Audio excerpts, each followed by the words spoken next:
Hey guys, welcome back to the channel. Welcome back to the shop. So today, in our 7th part of basic spring bicycle maintenance, we're going to be looking at the drivetrain.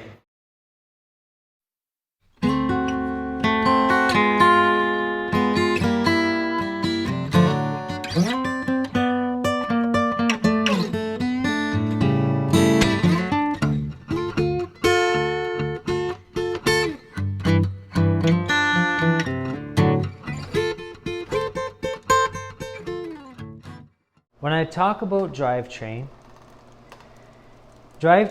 involves pedals, cranks, so these are crank arms.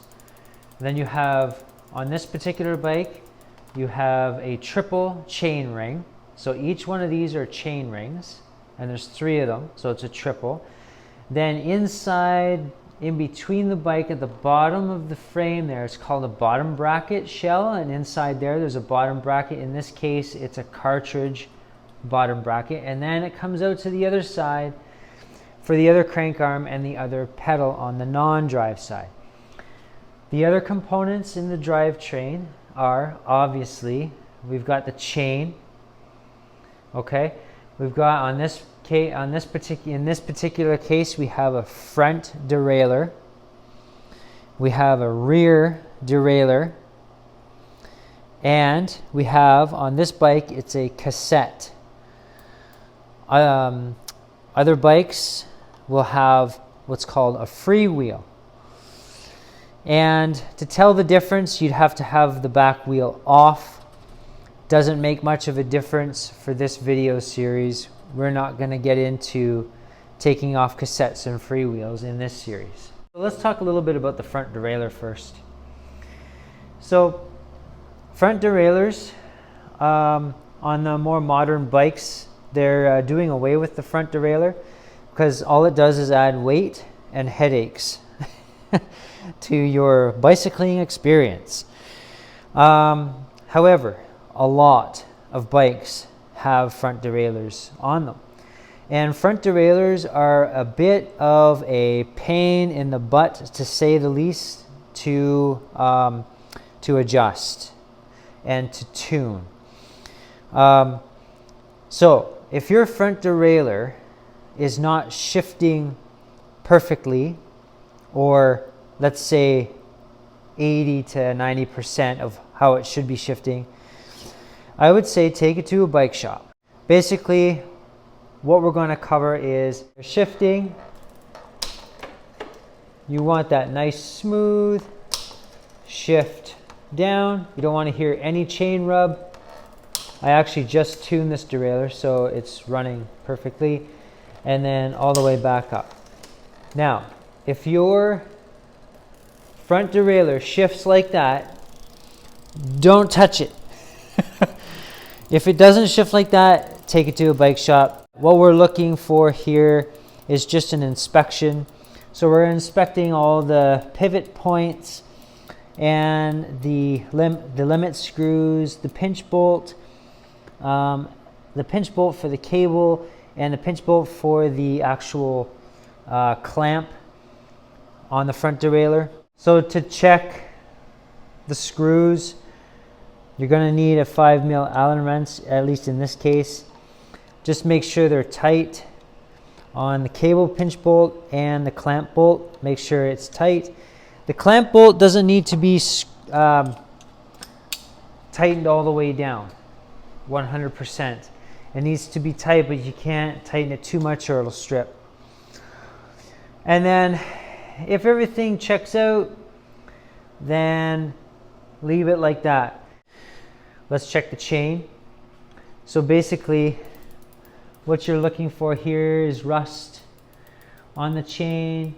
You're looking for a chain that is really, really caked in grease or just dirty all around. You're looking for broken or bent links, making sure you have all of the links intact, and the pins that connect the links together making sure that they're all there or half the, okay, I've seen it all, okay?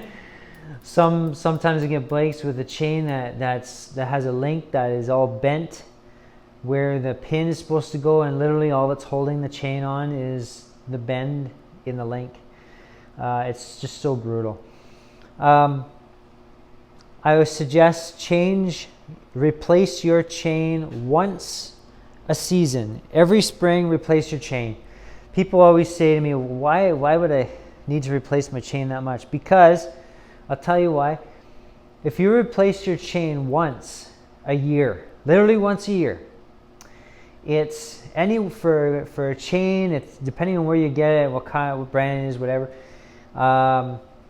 It's anywhere from, let's say, $15 all the way up to like $50.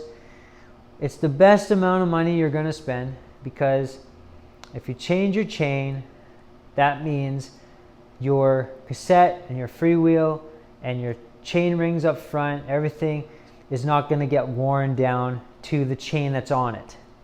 So when you go to replace it on a new chain, you'll get chain slippage, etc.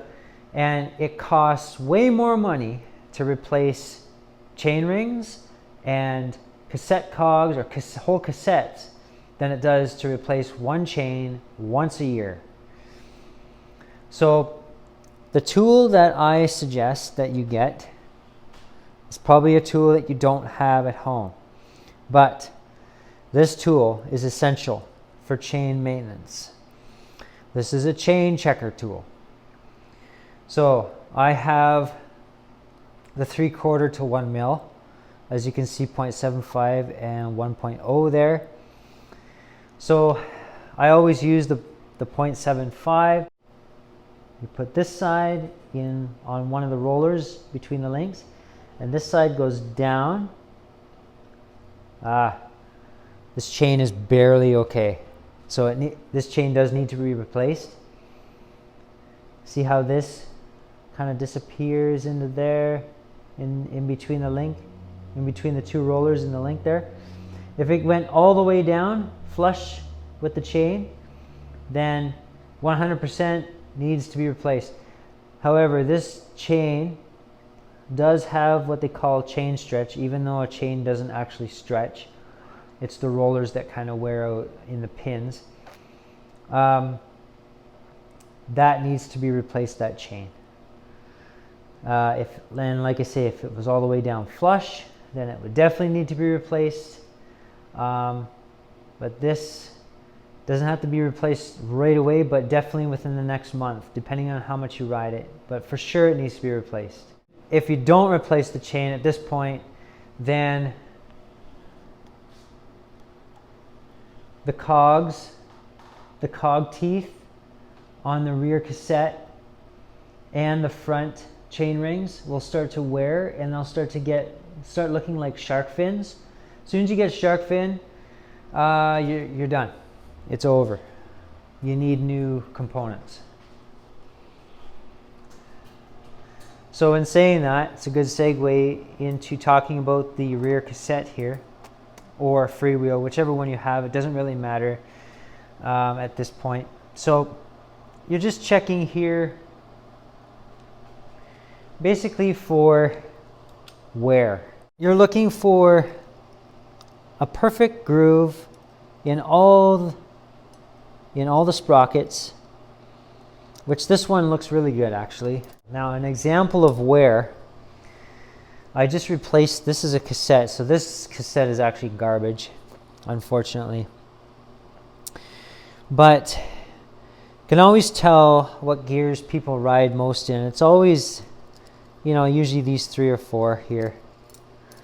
And right there is a perfect example of a shark fin, where here, I don't know if you can tell, but that's a shark fin.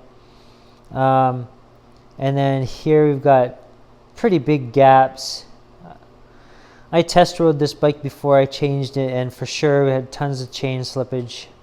As soon as I put a new chain on it, right away, slippage. So that tells you, put a new chain on your bike and you get chain slip, then you need a new cassette or a new freewheel. So let's look at the rear derailleur.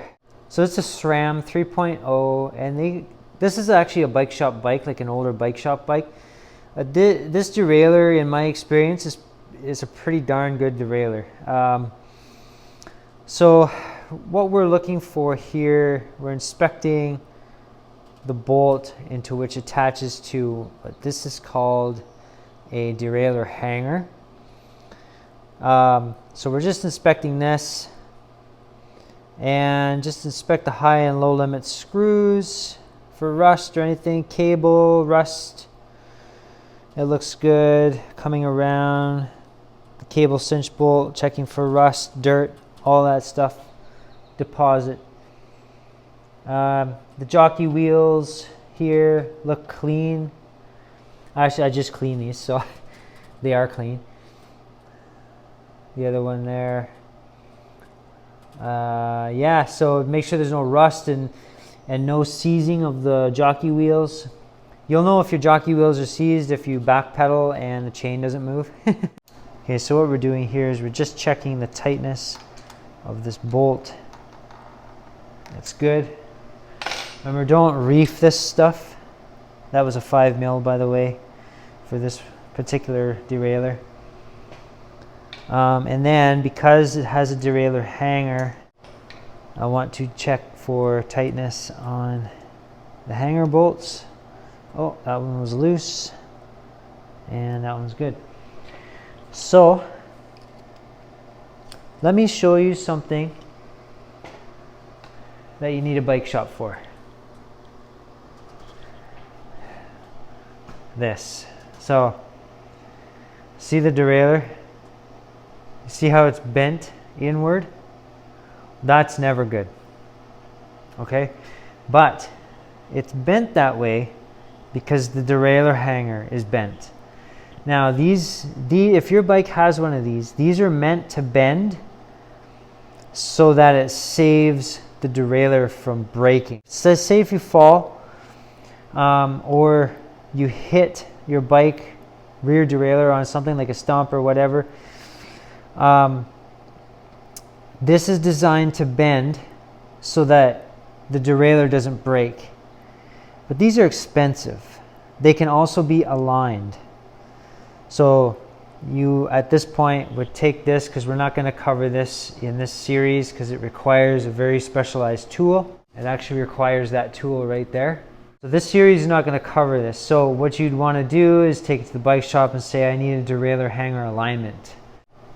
So again, this is why we do these inspections. A lot of stuff that I'm showing you on this series is inspections and checks and stuff that anybody can do with any kind of tools hanging around. But there are certain things that you need your bike shop for, or a bike enthusiast in your community that fixes bikes as a side hobby. Unfortunately, it's just unavoidable. But if you catch this stuff in time and early enough, then you avoid all kinds of problems. Your bike is something you paid money for. It's something that you invested in. It's an investment in your health too. You know, it keeps you fit. It gives you freedoms that you don't always want to drive around in a car. Maybe you want to lose some weight. I don't know. Whatever you bought your bike for, whatever reason that may be, you still paid money for it. Whether you bought it new or used, you still paid money for it. And you want to take care of your investment. So it'll take care of you and won't cause you any undue harm or anything like that. So very thoroughly we're going through the bike and all the components and such, so that you're actually physically looking at this stuff and, wow, oh yeah, my derailleur's bent. Oh yeah, I got rust on here, but yeah, it's okay. No, it's not okay. So certain things you can do and certain things you can't really do with tools you have at home. So in that case, local bike shop. Yeah, so stay tuned for the next one.